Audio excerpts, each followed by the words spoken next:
নমস্কার বন্ধুরা, আজকের ভিডিওতে আমরা মহাদেবের স্তম্ভেশ্বর মন্দিরের ব্যাপারে কথা বলবো, যেটি গুজরাটের ভারুচ জেলার কাম্বই গ্রামে অবস্থান করেছে। বন্ধুরা, এই মন্দির সম্বন্ধে হয়তো আপনারা আগেও শুনেছেন, কিন্তু এই মন্দিরের ব্যাপারে 10টি রহস্যময় এমন ঘটনার ব্যাপারে আমরা কথা বলবো যা হয়তো আপনি আগে শোনেননি। তো এই মন্দিরের উৎপত্তি সম্বন্ধে কিন্তু হিন্দু পুরাণে অনেক তথ্য দেওয়া আছে, এমনকি এটাও বলা হয় এই মন্দিরের সঙ্গে মহাভারতের সঙ্গে সম্পর্ক আছে। পৌরাণিক কাহিনী অনুসারে দানব তারকাসুর কঠোর তপস্যার মাধ্যমে শিবের বর লাভ করেছিলেন। এই বর পাওয়ার পর সে দেবতাদের উপর চরম অত্যাচার শুরু করে। তখন দেবতারা বিষ্ণু শরণাপন্ন হন এবং বিষ্ণু বলেন যে শুধুমাত্র শিবের পুত্রই তারকাসুরকে বধ করতে পারবে। পরবর্তীকালে কার্তিকেয় তারকাসুরকে বধ করেন, তবে তারকাসুর ছিলেন একনিষ্ঠ শিব ভক্ত, তাই মৃত্যুর পর কার্তিকেয় অনুতপ্ত হয়ে পড়েন। পিতা শিবের নির্দেশে কার্তিকেয় তারকাসুরের আত্মার শান্তির জন্য এখানে শিবলিঙ্গ প্রতিষ্ঠা করেন। এই শিবলিঙ্গই হল স্তম্ভেশ্বর মহাদেব। দ্বিতীয় যে রহস্যময় ঘটনাটার ব্যাপারে আমরা বলবো সেটা হচ্ছে স্তম্ভেশ্বর নামের রহস্য। স্তম্ভ শব্দের অর্থ হলো স্তম্ভ। এটি বিশ্বাস করা হয় যে মন্দিরের শিবলিঙ্গ একসময় সমুদ্রের মাঝে শক্তিশালী এক স্তম্ভের মতো অবস্থান করত। আজও জোয়ার ভাটার প্রভাবে এটি রহস্যময়ভাবে জলের নিচে চলে যায়, আবার দৃশ্যমান হয়।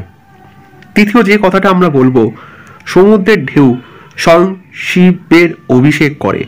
কথিত আছে প্রতিদিন আরব সাগরের ঢেউ নিজে থেকেই এই শিবলিঙ্গকে গঙ্গার জলের মতো শুদ্ধ করে অভিষেক করে, যা এক অলৌকিক ঘটনা। এখানে কোনো ব্রাহ্মণ বা পুরোহিত শিবলিঙ্গকে জল ঢালতে আসেন না বা পুজো করেন না।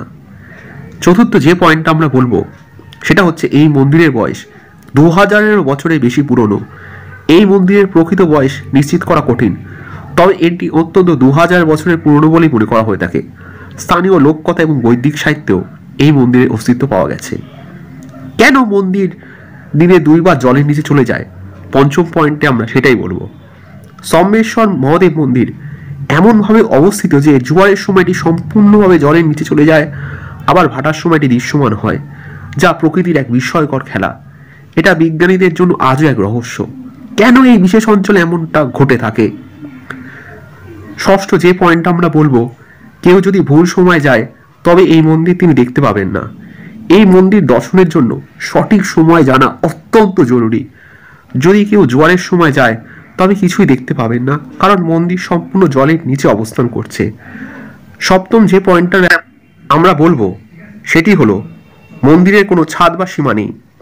এই মন্দিরের কোনো ছাদ বা বড় কাঠামো নেই। সাধারণত সমুদ্রের ঢেউ বারবার এটিতে আঘাত হানে। শুধুমাত্র এই মন্দির শিবলিঙ্গ আর তার ভিত্তির ওপর নির্ভর করে টিকে আছে। অষ্টম যে পয়েন্টটা আমাদের সামনে চোখে এসেছে সেটি হলো ব্রিটিশ আমলেও কিন্তু এই মন্দির সম্পর্কে লেখা হয়েছিল। ব্রিটিশ শাসনের সময় ইউরোপীয় পর্যটকরা এই মন্দির দেখে অবাক হয়ে যেতেন।